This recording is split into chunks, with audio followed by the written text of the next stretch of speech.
नमस्कार दोस्तों, चलिए जानते हैं झारखंड की 50 फटाफट बड़ी खबरों को सिर्फ 10 मिनट में। लेकिन उससे पहले आप यह वीडियो किस जगह से देख रहे हैं हमें कमेंट में जरूर बताएं। राज्य सरकार 7 नवंबर को 7200 सहायक आचार्यों को नियुक्ति पत्र देने जा रही है। लंबे इंतजार के बाद यह मौका आया है, जिससे कई बेरोजगार युवाओं के चेहरे पर मुस्कान लौट आई है। मुख्यमंत्री खुद इनकी नियुक्ति करेंगे। रांची में बुढ़ापे की मुस्कान लौटी है, क्योंकि कुल 62,482 लाभुकों को सितंबर माह का पेंशन भुगतान हो गया है। महीनों से रुका पैसा मिलते ही वृद्धों ने राहत की सांस ली है। सामाजिक सुरक्षा विभाग ने दावा किया कि अक्टूबर के भुगतान की प्रक्रिया भी शुरू हो चुकी है। राजधानी रांची में इस बार दिवाली पर बड़ा बदलाव देखने को मिलेगा। जिला प्रशासन ने निर्देश दिया है कि आतिशबाजी केवल 2 घंटे के लिए ही की जा सकेगी। उपायुक्त ने यह फैसला प्रदूषण नियंत्रण के मद्देनजर लिया है। बैठक में उन्होंने साफ कहा कि नियम तोड़ने वालों पर सख्त कार्रवाई होगी। रांची उपायुक्त ने दिवाली, काली पूजा और छठ की तैयारियों को लेकर अहम बैठक की। अधिकारियों को साफ निर्देश दिया गया कि सभी धार्मिक स्थलों पर सुरक्षा और सफाई की पुख्ता व्यवस्था हो। उन्होंने कहा कि त्योहारों के दौरान ट्रैफिक, बिजली और जलापूर्ति में किसी तरह की समस्या नहीं होनी चाहिए। इटकी में आदिवासी समाज की बड़ी हुंकार सुनाई दी। कुडमी समुदाय को एसटी दर्जा देने के विरोध में हजारों लोग रांची में महारैली में शामिल हुए। उन्होंने सरकार से कहा कि यह फैसला आदिवासी पहचान को कमजोर करेगा। रैली में माहौल जोशीला था और लोगों ने अपने पारंपरिक तरीके से विरोध जताया। आदिवासी महारैली में उस वक्त भावनात्मक पल आ गया जब निशा भगत का माइक हाथ से छीन लिया गया। वह फपक कर रोने लगी। सोशल मीडिया पर यह वीडियो वायरल हो गया है। लोग कह रहे हैं कि इस तरह का व्यवहार आदिवासी महिलाओं के सम्मान के खिलाफ है। मामला अब राजनीतिक रंग भी पकड़ रहा है। रांची पुलिस ने एक रेस्टोरेंट में छापेमारी कर बड़ा खुलासा किया है। कम उम्र के छात्रों को वहां नशे की चीजें परोसी जा रही थीं। पुलिस को मौके से कैसीनो कार्ड और शराब की बोतलें मिली। जांच में खुलासा हुआ कि यहां रात में युवाओं की गुप्त पार्टी होती थी। कई छात्रों से पूछताछ जारी है।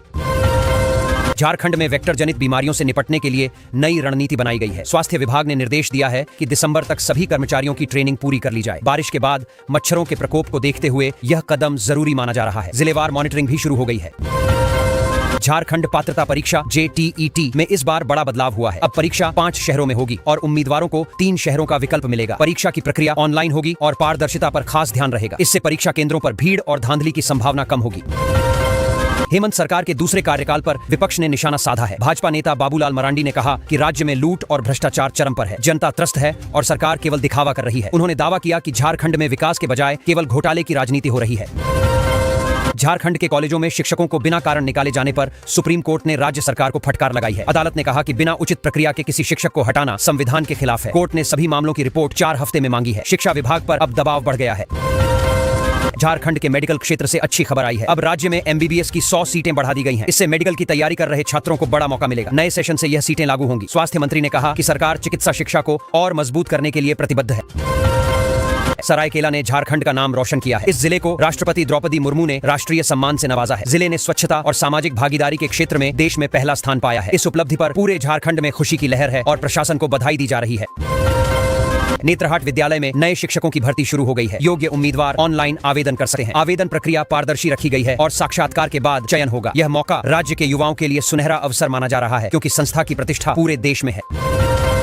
धूमधाम से झारखंड विधानसभा की 25वीं वर्षगांठ मनाने की तैयारी चल रही है। स्पीकर ने बताया कि इस अवसर पर विशेष सत्र और सांस्कृतिक कार्यक्रम होंगे। राज्य के गठन के संघर्ष से जुड़ी झलकियां भी दिखाई जाएंगी। इस आयोजन को ऐतिहासिक बनाने के लिए पूरे विधानसभा परिसर को सजाया जा रहा है।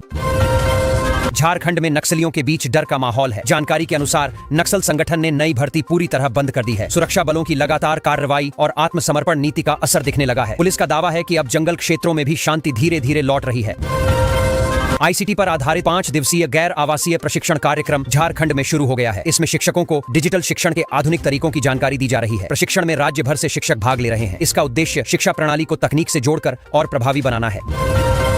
झारखंड कॉलेज के छात्रों का शैक्षणिक भ्रमण शुरू हो गया है। छात्र राज्य के ऐतिहासिक और औद्योगिक स्थलों का दौरा कर रहे हैं। इस भ्रमण का उद्देश्य विद्यार्थियों को व्यावहारिक ज्ञान देना है। शिक्षक दल उनके साथ हैं और छात्रों में इसे लेकर खासा उत्साह देखा जा रहा है।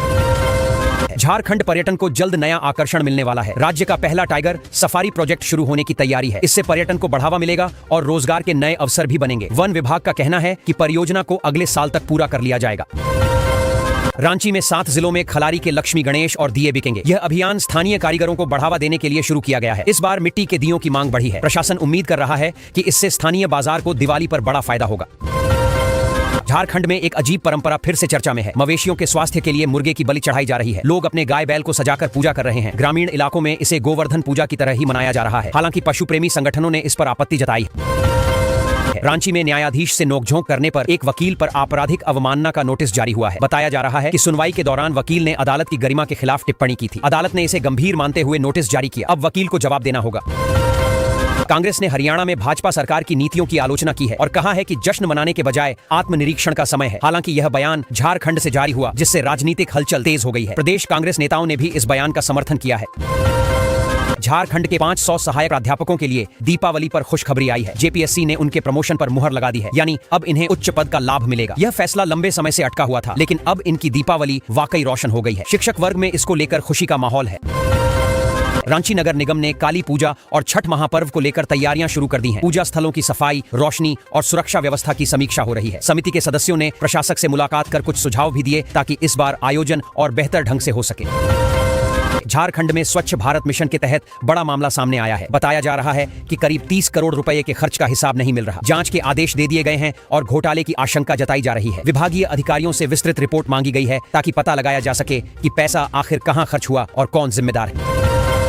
राज्य सरकार ने वेक्टर जनित बीमारियों से निपटने की रणनीति तैयार कर ली है। स्वास्थ्य विभाग ने निर्देश दिया है कि दिसंबर तक सभी जिलों में ट्रेनिंग पूरी की जाए। मलेरिया, डेंगू और चिकनगुनिया जैसी बीमारियों पर रोक लगाने के लिए स्थानीय निकायों को भी सक्रिय रहने के निर्देश दिए गए हैं। अधिकारी गांव-गांव जाकर लोगों को जागरूक करेंगे।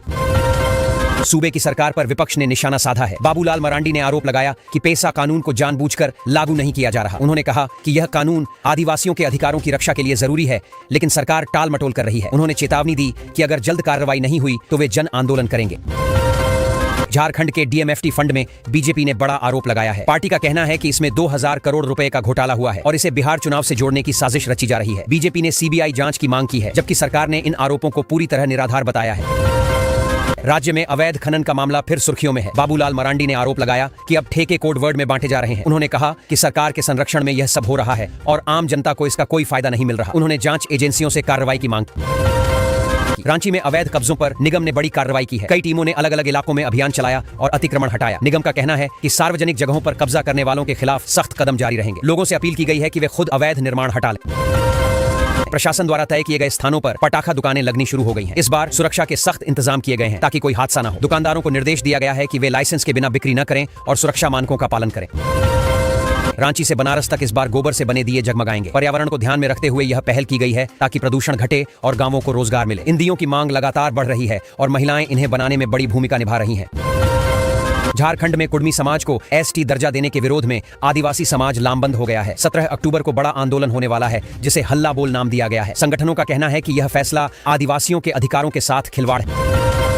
रांची से लेकर जमशेदपुर तक दीपावली और छठ को लेकर जबरदस्त तैयारी चल रही है। बाजारों में खरीदारी का उत्साह है और प्रशासन सुरक्षा व्यवस्था को लेकर सतर्क है। त्योहारों के मौसम में लोग पूरे जोश और मिलजुल कर खुशियां मना रहे हैं। झारखंड के मुख्यमंत्री हेमंत सोरेन ने घोषणा की है कि राज्य सरकार 2030 तक 2 लाख से अधिक नौकरियों का सृजन करेगी। सरकार का लक्ष्य युवाओं को रोजगार देकर आर्थिक विकास को गति देना है। रोजगार सृजन के लिए औद्योगिक निवेश, पर्यटन और शिक्षा क्षेत्र में नए अवसरों पर जोर दिया जा रहा है। राज्य सरकार ने झारखंड के आदिवासी इलाकों में नई योजनाओं की शुरुआत की है, ताकि स्थानीय लोगों को रोजगार और सुविधाएं मिल सकें। सारंडा क्षेत्र में विकास कार्य तेज करने और प्राकृतिक विरासत को सहेजने पर मुख्यमंत्री ने जोर दिया। हेमंत सोरेन ने कहा कि सरकार आदिवासी हितों की रक्षा के लिए हर संभव कदम उठाएगी। झारखंड होमगार्ड कर्मियों ने अपनी मांगों को लेकर सरकार को चेतावनी दी है। उनका कहना है कि मजदूरी बढ़ाने, सेवा नियमितीकरण और बीमा सुविधा जैसी मांगें अब तक पूरी नहीं हुई हैं। होमगार्ड संगठन ने कहा है कि अगर मांगें जल्द नहीं मानी गईं तो वे आंदोलन का रास्ता अपनाएंगे। झारखंड के मुख्यमंत्री ने रांची में आईपीएस ऑफिसर्स वाइव्स एसोसिएशन द्वारा आयोजित दिवाली मेले का उद्घाटन किया। इस दौरान उन्होंने कहा कि ऐसे आयोजन समाज में एकता और आपसी सहयोग की भावना को मजबूत करते हैं। उन्होंने जरूरतमंदों की मदद को सच्ची दीपावली बताया। राज्य में झारनेट सिस्टम बैठ जाने से जमीन से जुड़े कई काम ठप हो गए हैं। लोग ऑनलाइन रजिस्ट्रेशन, खतियान और निबंधन संबंधी कार्य नहीं कर पा रहे हैं। इससे आम नागरिकों और दलालों के बीच अफरा तफरी का माहौल है। प्रशासन ने सिस्टम को जल्द ठीक करने का आश्वासन दिया है। रांची पुलिस ने शहर में अपनी प्रतिक्रिया समय को काफी सुधार लिया है। अब पुलिस किसी भी शिकायत पर औसतन 14 मिनट में मौके पर पहुंच रही है। पहले यह समय 25 मिनट तक था। यह बदलाव ऑपरेशन सटीक नामक अभियान के तहत किया गया है, जिससे अपराध नियंत्रण में मदद मिल रही है। एसीबी ने रांची के सिटी डीएसपी के रीडर को रिश्वत लेते रंगे हाथ गिरफ्तार किया है। आरोप है कि वह एक व्यक्ति से सरकारी काम में मदद के लिए पैसे मांग रहा था। एसीबी टीम ने ट्रैप लगाकर आरोपी को पकड़ा और उसके खिलाफ मामला दर्ज कर लिया गया। जांच आगे बढ़ रही है। धनतेरस के मौके पर रांची के बाजारों में जबरदस्त रौनक देखी गई। सोने चांदी के साथ साथ इलेक्ट्रॉनिक और स्मार्ट गैजेट्स की भी खूब बिक्री हुई। दुकानदारों का कहना है कि इस बार खरीदारी पिछले साल की तुलना में बेहतर रही। भीड़ को संभालने के लिए पुलिस ने अतिरिक्त इंतजाम किए। फर्जी नंबर प्लेट वाले वाहनों के खिलाफ पुलिस ने बड़ी कार्रवाई की है। शहर के अलग अलग इलाकों से ऐसे 18 वाहनों पर जुर्माना लगाया गया। पुलिस ने बताया कि कई वाहन पुराने रजिस्ट्रेशन नंबर से चल रहे थे। अब इन पर निगरानी और सख्त की जाएगी, ताकि सुरक्षा व्यवस्था मजबूत हो सके। रांची में आयोजित दीपावली मेले में मुख्यमंत्री हेमंत सोरेन ने कहा कि असली दीपावली तभी है जब हम जरूरतमंदों के साथ खड़े हों। उन्होंने कहा कि राज्य सरकार गरीबों और वंचित वर्गों के उत्थान के लिए कई योजनाएं चला रही है। लोगों ने मेले में उत्साहपूर्वक भाग लिया। बिरसा कॉलेज की टीम ने उद्घाटन मैच में 2-0 से शानदार जीत दर्ज की। टीम ने शुरुआत से ही आक्रामक खेल दिखाया और विपक्षी टीम को मौके नहीं दिए। दर्शकों ने खिलाड़ियों के प्रदर्शन पर जमकर तालियां बजाईं। कॉलेज प्रबंधन ने विजेता टीम को बधाई दी। दिवाली और छठ महापर्व को देखते हुए रेलवे ने यात्रियों की सुविधा के लिए 37 जोड़ी स्पेशल ट्रेनों की घोषणा की है। ये ट्रेनें 17 अक्टूबर से चलेंगी और त्योहार के बाद तक जारी रहेंगी। इससे बिहार, झारखंड और यूपी के यात्रियों को काफी राहत मिलेगी। डीजीजीआई ने झारखंड में 250 करोड़ रुपए के जीएसटी घोटाले का खुलासा किया है। मास्टरमाइंड प्रदीप कलबलिया को गिरफ्तार कर जेल भेज दिया गया है। जांच एजेंसी ने बताया कि आरोपी फर्जी कंपनियों के जरिए टैक्स चोरी कर रहा था। कई दस्तावेज जब्त किए गए हैं। नेत्रहाट विद्यालय में शिक्षकों की नई भर्ती प्रक्रिया शुरू की गई है। इच्छुक उम्मीदवारों को आवेदन के साथ पात्रता प्रमाण पत्र जमा करने होंगे। विद्यालय प्रशासन ने बताया कि यह भर्ती पूरी तरह पारदर्शी तरीके से की जाएगी ताकि गुणवत्तापूर्ण शिक्षा सुनिश्चित हो। सुप्रीम कोर्ट ने झारखंड के एक स्कूल में बिना कारण शिक्षकों को हटाने पर फटकार लगाई है। कोर्ट ने राज्य सरकार से पूछा है कि बिना किसी अनुशासनात्मक कार्रवाई के ऐसा फैसला क्यों लिया गया। अदालत ने कहा कि शिक्षा व्यवस्था से खिलवाड़ बर्दाश्त नहीं किया जाएगा। रांची में हमारी संस्कृति हमारी पहचान कार्यक्रम में नीलेंदु ने कहा कि हिंदी हमारी आत्मा की भाषा है। उन्होंने कहा कि हिंदी सिर्फ संवाद नहीं बल्कि हमारी विरासत और एकता का प्रतीक है। कार्यक्रम में बड़ी संख्या में विद्यार्थियों और साहित्यकारों ने भाग लिया।